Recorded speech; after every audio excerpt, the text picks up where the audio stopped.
Hey everybody, I hope y'all are doing good.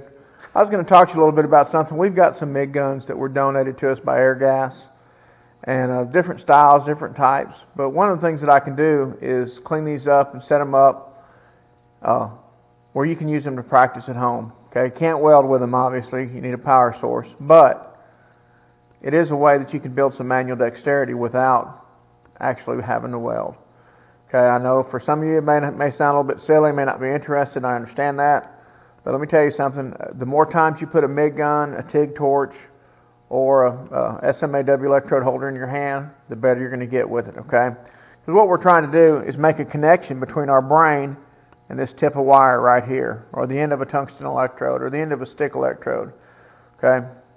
So actually getting some time where you can put this stuff in your hand and practice with it can be pretty valuable.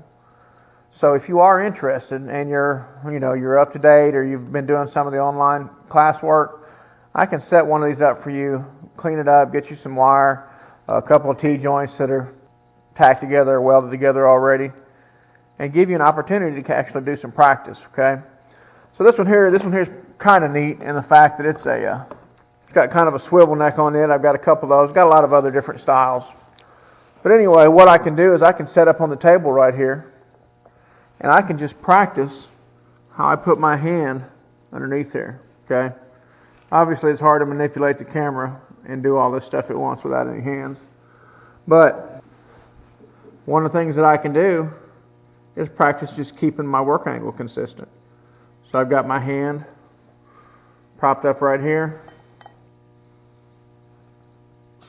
Practice pulling it from point A to point B. Nice and steady, okay? Main thing I want to do is be able to control that work angle and control my travel angle. Here we go again. Okay, so you can practice that without actually having any fire. You can practice where the wire is pointing. Okay, you can practice maintaining that travel angle. You can practice how you're going to get your hands comfortable. Okay, and this is not the only way to hold the gun. Okay, I can take the gun, put it in here like this, and get my camera fixed. I could actually roll it like this. My nozzle still stays in the correct orientation. But anyway, I just kind of want to offer that to you. The way that it's set up, it's basically just a piece of wire that I've got stuck inside the tip. It's got a ball on the end of it and holds it in place. But if you're interested in doing a little practice with this, and you may have to, let me know how it goes and show me some, maybe a little video here and there or something like that. This could be pretty helpful for you, in my opinion, while we can't weld, okay? Again, I can just take my hands, get set up right here, point A, point B. You do that a few hundred times, even if you're doing it fast and you're maintaining that travel angle and work angle, guess what? You're going to be better.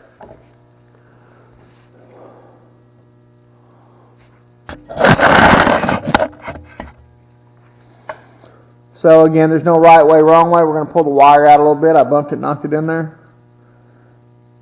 Out here resting on my fingertips. Pull the trigger. Okay, that's something, again, that you could practice many, many times. Because all you're doing is building muscle memory, even if you're not pointing exactly in the joint. And then the next thing you could do to get a little bit more precise is practice getting that wire straight right in the middle. You can see how much I wiggle. I'm old and shaky. You guys should have rock steady hands. Alright. But that's all something that you can do for welding practice without actually welding. You can do it with a TIG torch. You can do it with gas metal arc welding gun, MIG guns, what we're going to call it. You can do it with a SMAW electrode. Okay, so hopefully if that's something you're interested in, let me know. Y'all have a good day. Thanks for hanging out with me for just a minute. Maybe 4 or 5 of y'all watch this.